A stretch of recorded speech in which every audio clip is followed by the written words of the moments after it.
Carísimos hermanos, en el corazón de Jesús, sumo y eterno sacerdote, horno ardiente de caridad, amor hecho Eucaristía. Scitis quid fecerim vobis. Los especialistas en literatura o en oratoria hablan de una figura incisiva en aquel que ha de dirigirse al público, y se trata de la interrogación retórica, o sea, una pregunta que no espera respuesta. Es como para despertar y estimular la atención del oyente y hacer más sugestivo el discurso en alguno de sus quiebros.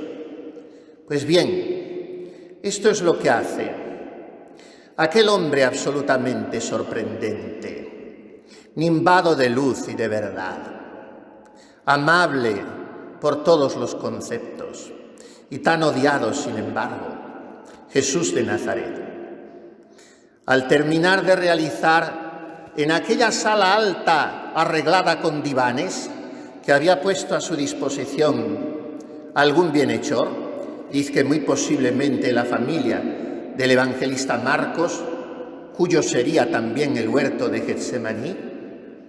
Esta es la pregunta que formula Jesús, decimos, al terminar un oficio que era exclusivo de dos tipos de personas: los esclavos o las madres. Solo lo que cabe en una de estas identidades es lo que se vierte hacia afuera en un gesto tan humillante, tan desprovisto de propia consideración como abajarse y lavar los pies. Y es lo que hace Jesús esta tarde. Y la liturgia venerable y multisecular de la Iglesia romana ha tenido en tanto el valor simbólico de este gesto que ha querido introducirlo dentro de ella para visibilizarlo nuevamente cada año en lo que haremos dentro de un momento y que se llama la ceremonia del mandato: reproducir el lavatorio de los pies.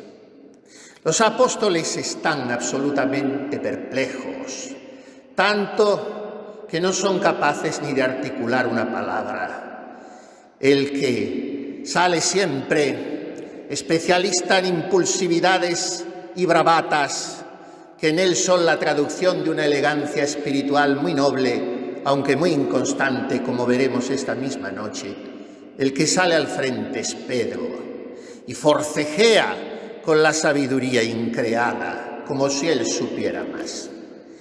Pretende no dejarse lavar los pies, y Jesús, con su dulcedumbre infinita, con su paciencia inagotable, acaba, claro es, por convencerle.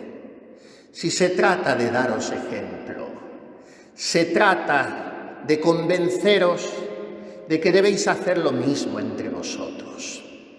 Este es el mensaje de esta tarde: dejar nuestros mantos, como abandonará sus vestiduras sagradas el ministro del santuario para agacharse a lavar los pies. Dejar lo que hemos ido amontonando como posesiones ridículas, por imaginarias e inexistentes, y abajarnos, como se abajó Jesús, que siendo de condición divina, se despojó de su rango y tomó la condición de esclavo, pasando por uno de tantos, y se rebajó hasta someterse incluso a la muerte, y una muerte de cruz. Y por eso, porque se abajó, es por lo que Dios lo levantó sobre todo y le concedió el nombre sobre todo nombre. Y en esta música de fondo, en esta tonalidad, en este ambiente, es donde hay que colocar la institución de la Eucaristía, porque en definitiva es esto de lo que estamos hablando. El sacramento del amor es el abajamiento de Jesús. La pregunta es, ¿cómo rima nuestro abajamiento con el suyo en esta doble dirección en que debemos expresivizarlo? En nuestra vida de fraternidad y en nuestra vida eucarística. Y esta tarde es un momento muy propicio para hacer un examen muy sincero. El lavatorio nos interpela, digámoslo de una vez, nos avergüenza, porque nosotros lo practicamos tan poco que se nos ha olvidado ya. Y nos cuesta servir y comprender y sonreír y perdonar. Pero quizá practicamos poco el ponernos al nivel de los otros por no descender del nuestro, porque no entramos en el descenso eucarístico de Jesús. Y esta es la tarde para considerarlo. La composición del lugar es muy hermosa, es muy sugerente, pero no nos podemos quedar solamente en el romanticismo de aquella sala del piso superior, aderezada a la romana y con un cierto lujo. No podemos ni siquiera dejar nuestras pupilas quietas en esa estampa, la de las manos vigorosas y viriles de un joven de 33 años que toma el pan y lo parte y después levanta una copa y dice a sus amigos: esto es mi cuerpo que se entrega por vosotros, y este es el cáliz de mi sangre, que es la de la nueva alianza y que se derrama por vosotros y por muchos para la remisión de los pecados. Este es el hecho que se reproduce, que se renueva, que se revive en cada Santa Misa, que es al mismo tiempo renovación incruenta del sacrificio del Calvario. Sí, esto solo sería para hacernos temblar de amor, de gratitud, de adoración. Pero entremos en los sentimientos del corazón divino de Jesús mientras realiza ese gesto y cada vez que lo renuevan nuestros altares. Y esos sentimientos podrían compendiarse en dos virtudes que son las que debemos pedir esta tarde como una gracia muy especial: humildad y caridad, que no pueden ir nunca separadas, porque la primera es cimiento del edificio que culmina la segunda. Y sin humildad todo se resquebraja, porque no se han echado las bases.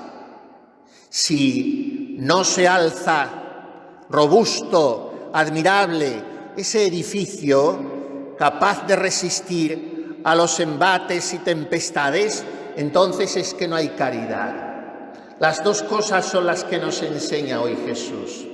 ¿Y cómo las aprendemos? Comulgando. Comulgando bien y comulgando con frecuencia.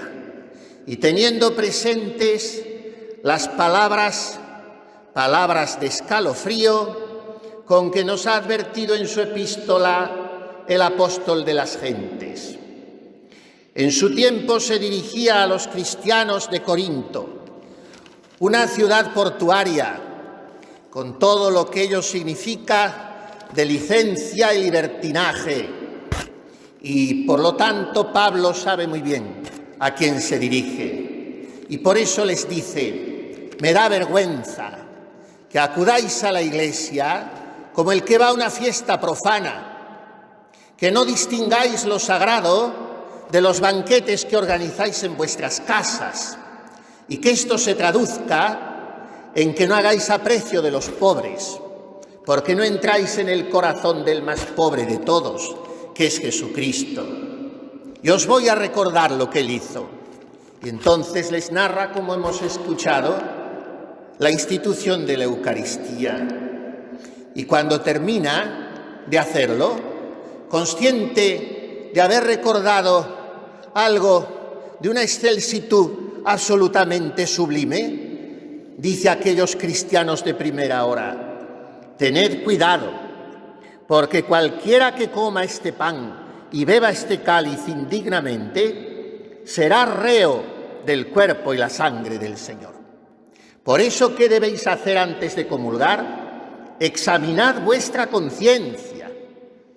Y no contento con esto, San Pablo, inspirado por el Espíritu Santo, como todos los autores sagrados de la Escritura, añade: porque el que coma y beba indignamente este pan y este cáliz, se traga su propia condenación por no discernir el cuerpo del Señor.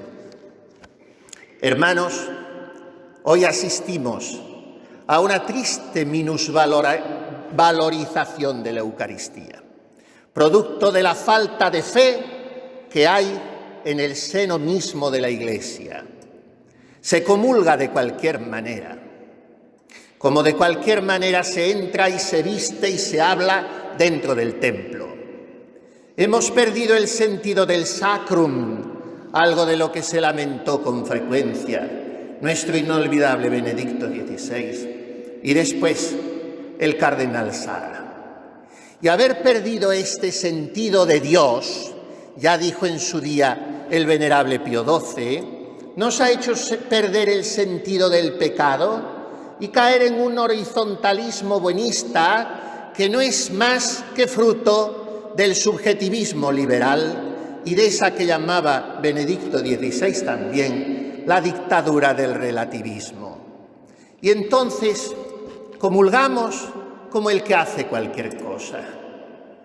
Son a veces interminables las filas de los comulgantes, mientras los confesonarios, dijo también Benedicto XVI en el año sacerdotal, están vacíos por fuera y también por dentro. A veces lo están por fuera porque dentro no hay un ministro esperando en el tribunal de la penitencia al pecador que quiera ir a reconciliarse. Pero en todo caso, el católico que tenga una conciencia recta y bien formada buscará el perdón de sus pecados antes de comulgar periódicamente y no minusvalorizará o minimizará lo que supone ofensa del Señor. Porque si dice la Sagrada Escritura que el justo peca 7 veces al día y hemos de rezar con el salmista: Señor, absuélveme de lo que se me oculta, es que tendremos que confesar con frecuencia para comulgar bien. Qué hermosa, qué benéfica sería una sociedad donde sus ciudadanos comulgasen con frecuencia, aún más, a diario. Comulgasen bien, examinando su conciencia, limpiando sus almas, buscando el perdón y la paz con un hermano si se ha producido un distanciamiento, no cayendo en la codicia o en la lujuria, evitando la pereza, en fin, viviendo en cristiano, el motor de lo cual sería esa comunión diaria o con toda la frecuencia posible. En ese caso, hermanos, no estaríamos esperando cambios de gobiernos o de sistemas políticos. No nos preocuparían los vaivenes de la economía, porque en esa sociedad existiría armonía. En la medida de lo posible, igualdad, no esa que propugnaba de manera mendaz la Revolución Francesa, engaño del cual todavía vivimos hoy. Tampoco se viviría de esa fraternidad liberal. Habría una auténtica y verdadera fraternidad, la evangélica, la cristiana. Existiría paz. Todo eso sería fruto de la entrega eucarística de Jesús, porque entrando nosotros en ella, descubriríamos cada día un poco más esos 2 sentimientos de su corazón adorable, que son los que sostienen el mundo. Un mundo recto y en la medida de lo posible feliz. Y esos 2 sentimientos son estos, a los que ya hemos hecho alusión: humildad y caridad. Esta es la enseñanza de esta tarde, una tarde muy hermosa. Los ecos festivos con los que hemos comenzado la Santa Misa han durado hasta este momento, en el que se está produciendo una suerte de hiato litúrgico, porque terminada la ceremonia del mandato, aunque el sacerdote seguirá vestido de blanco, los instrumentos musicales callarán y nos habremos ya introducido en un clima estremecedor de pasión que se prolongará durante toda esta noche y el día de mañana y también el sábado. Nos habremos introducido entonces, hágalo así el Espíritu Santo y la Virgen de los Dolores llevándonos de la mano, nos habremos introducido en el hondón del corazón divino humano de Jesús, ese corazón que tanto ha amado a los hombres y no recibe en pago sino desprecios, ingratitudes e indiferencias. Ese corazón que es hoy tan profanado y sacrílegamente despreciado y ofendido en el sacramento de la Eucaristía. Cuántas comuniones indignas, cuántas misas mal celebradas, cuántos abusos de las normas litúrgicas, cuánta centralidad humana en lo que por su propia naturaleza solo admite un protagonismo que es el divino. Cuánto olvido de Dios para entronizar al hombre, sirviéndonos también del sacramento más augusto de todos, el de la Eucaristía, y utilizándolo en el testamento espiritual que nos dejó poco antes de irse al cielo San Juan Pablo II, su encíclica Ecclesia de Eucaristia, la Eucaristía construye a la Iglesia, escribió literalmente esta frase: la Eucaristía es un don demasiado grande para admitir ambigüedades o reduccionismos.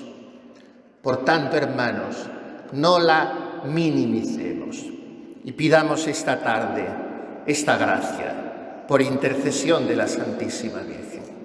Continuemos la Santa Misa permaneciendo sentados y asistiendo a esta teatralización a lo divino, que es la tan expresiva y espiritualmente provechosa ceremonia del mandato. Y cuando veamos que representando a Jesucristo el sacerdote se inclina una y otra vez para lavar los pies a 12 hombres, pidamos para nosotros la gracia de saber inclinarnos, a lavarnos los pies unos a otros. Y si es que la dureza de nuestro juicio o lo enhiesto de nuestra soberbia no nos permite abajarnos, para ablandar nuestro corazón y endulzar nuestros criterios, vayamos a comulgar cada día, pero comulguemos bien, comulguemos con la conciencia purificada en el sacramento de la penitencia, comulguemos como lo han hecho todos los santos, de rodillas y en la boca, porque la Eucaristía no es un alimento común que se toma como tomo yo la fruta que está encima de la mesa. Comulguemos con sentido de trascendencia, de sobrenaturalidad. Comulguemos impulsados no por nosotros mismos, sino por el Espíritu Santo, que quiere transformar nuestro corazón en el Sagrado Corazón de Jesús. Así sea.